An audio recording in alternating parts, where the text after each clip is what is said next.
It's comprehension time. Are you doing some reading? Do you want Auntie to read for you? I can't read because it's Friday. The boy needs to rest his head. The red land crab scuttled from the edge of the water and raced to its burrow. The sun was setting slowly, Auntie being dramatic, slowly on the horizon, its golden haze shining off the gentle waves that lapped at the shore. The crab, being an omnivore, only left his hole at night in order to search for fresh food. No one was usually on the beach at this hour, and he had always felt safe searching the beach for morsels of food that washed up in the tide. Today, however, men had invaded his sanctuary. The crab retreated further into its burrow. He knew why the men had come, and he was ready. His hole and his large claws were his best defense. He had made the burrow with two additional exits through which he could flee.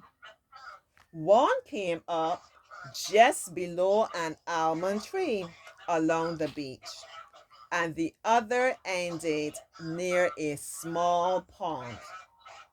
His burrow also had a large space where he stored either plants, pieces of meat, or fish that he could eat later.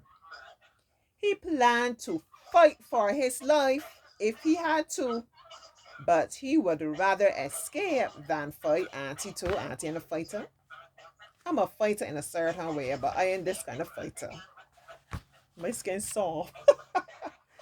Even now, he could see the men's torchlight flickering above his hole. He did not like the light.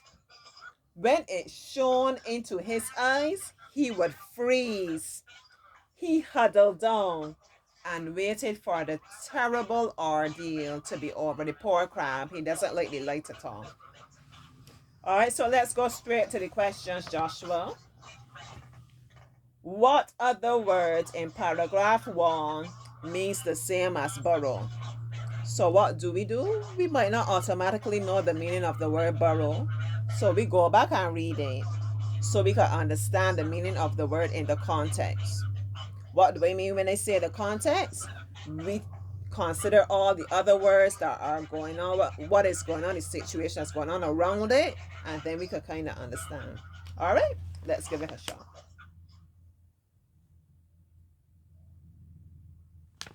Burrow, burrow, burrow, burrow, burrow. I have youth service today. You got youth service? Yeah. Oh, what time is youth service? The lady is leave the house at 6:30 and she start picking people up at 7. Okay. So you gotta go and get ready. Are you ready already? Already. Oh, so you just waiting. All right. So let me hustle through.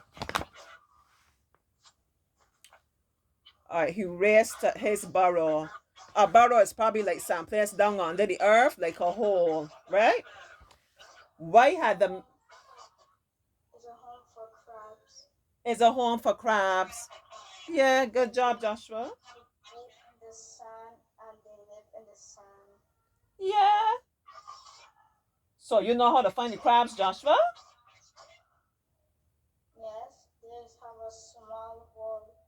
Yeah. Having a small opening. Yeah. Son, it's like you pour water down in the hole. Is that correct? You pour things and draw them out. I think so. Why had the men gone to the beach? Pardon? Why did the men go to the beach? Bear.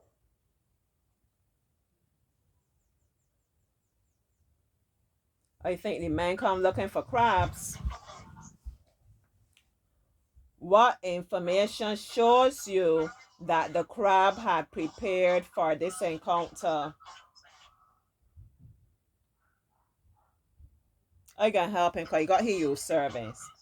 It says the crab retreated. He went back further down in the burrow, right? He went back further down. He knew these men were coming for him and he was ready.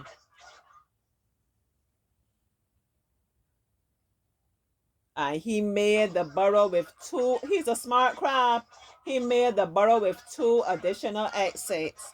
So if the men see one hole and they're thinking like they could do something and draw out the crab don't have to go through that hole because he got some other holes that they don't even know about that he could go through. He real smart, Joshua. Why was nighttime a safe time for the crab to be on the beach?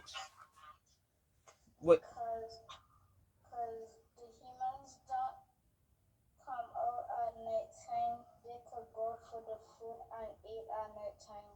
Excellent, Joshua. Was one way that the crab could defend himself. What he could use to defend himself. His claws. Excellent, my boy, on point today. Why do you think the crab would rather escape than fight? Because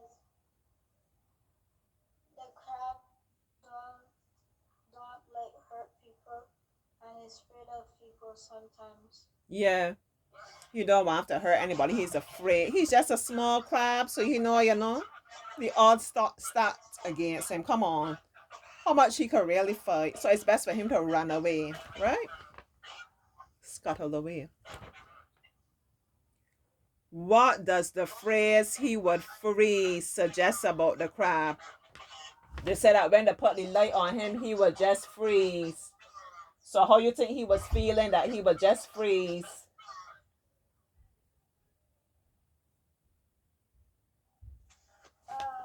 His heart is racing. His heart is racing. He's probably feeling afraid then. I think so. Why is he described as an omnivore? That's our last thing. Why is he described as an omnivore?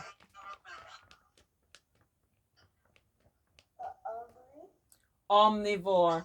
You know about carnivore and herbivore and omnivore? You do those things in school? No. Carnivore is the one that eats meat. Tell me some animals that eat meat, that kill other animals to eat. Snake. Uh-huh. Flies. Uh-huh. Yeah. That's interesting. Let's buy this thing outside of the world. We got crocodiles. Tiger, hyena. Uh-huh. Bobcat. Wow, Joshua, nice. And a jaguar. And a jaguar. Good job. We have herbivore. It's herbivore, but I don't think we pronounce the H. Herbivore. That one eats plants, herbs. You see, we have the word herb in there. Carnivore, well, carne is the Spanish word for meat. You might not remember that. But herbivore, once you see it begins with herb, is plants, right? Herbivore, they only eat plants. They don't eat meat. Tell me some animals that eat only plants. Goats. Nice. Elephants. Sheep. Mm-hmm. Pigs. Yeah. Deer. Mm-hmm. Good. And horses. And horses. Excellent, Joshua. An omnivore is an animal that could eat both meat and plants, like humans. Right? We do that, both meat and plants. All right. So that is what biology or whatever science 101 with Auntie today. We done with comprehension. We done with eating plants and meat. Let me see what words he can remember. Because we might not get to do composition and this lady coming. We can see. All right.